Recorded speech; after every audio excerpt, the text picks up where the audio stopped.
नमस्कार श्रद्धा किचन को आपन को स्वागत। आज मैं आपण नहीं आसी छतुर पकोड़ा। बहुत प्रकार पकोड़ा आपण मैंने खाई तेज चलतु आज आम ट्राए करवा छतु पकोड़ा। वीडियो टी प्रथम शेष जाए निहाती देखो, पसंद आसले लाइक सब्सक्राइब और शेयर निहाती करूँ। प्रथम आम कि कड़ छतु को ये भल भाव काटी हल्दी पानी रे धोई नेबा।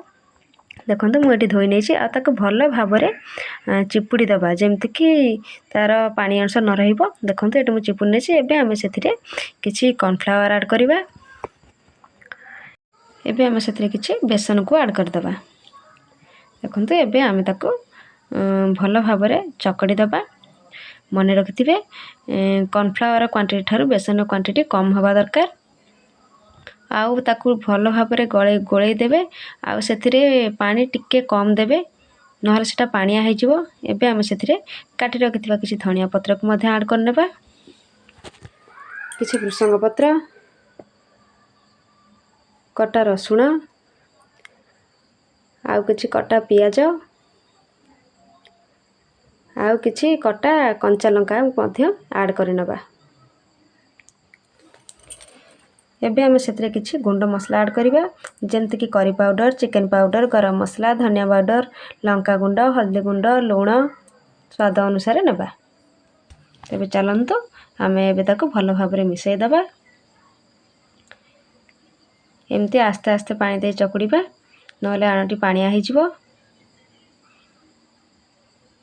देखो एबे हमर छतु पकोड़ा करने रेडी हो गला। एबे आमे कड़ई बसई नेबा आ तेल गरम करदेबा।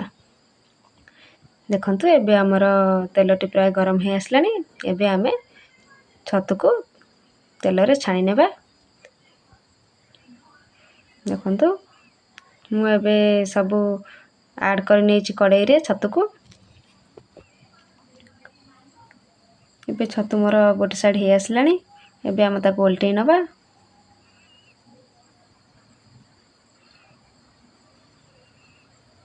देखु मुझे उल्टै नहीं।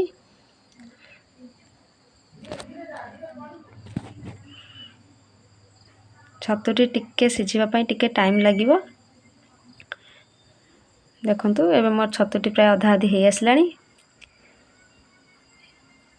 देखु एबे छतुर कलर केमती आसीगलानी। बहुत सुंदर मध्य देखा जाउची। एबे हमर छतुटी पाखापाखि हो गलानी।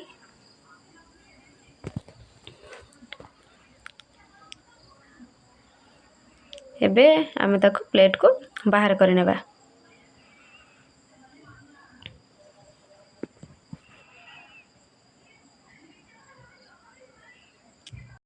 आउ एथिरे मु कौनसी प्रकार कलर ऐड करी नाही। देखंतु बिना कलर रे भी एटा केते सुंदर देखा जाउची। एबे मोर रेडी हो गला छतु पकोड़ा। देखो मोर छतुटी मध्य बहुत भल भाव सिझी जाइची। पकुड़ी आपण माने केते प्रकार खाइथिबे थरे एई भली छतु पकुड़ी ट्राए करंतु।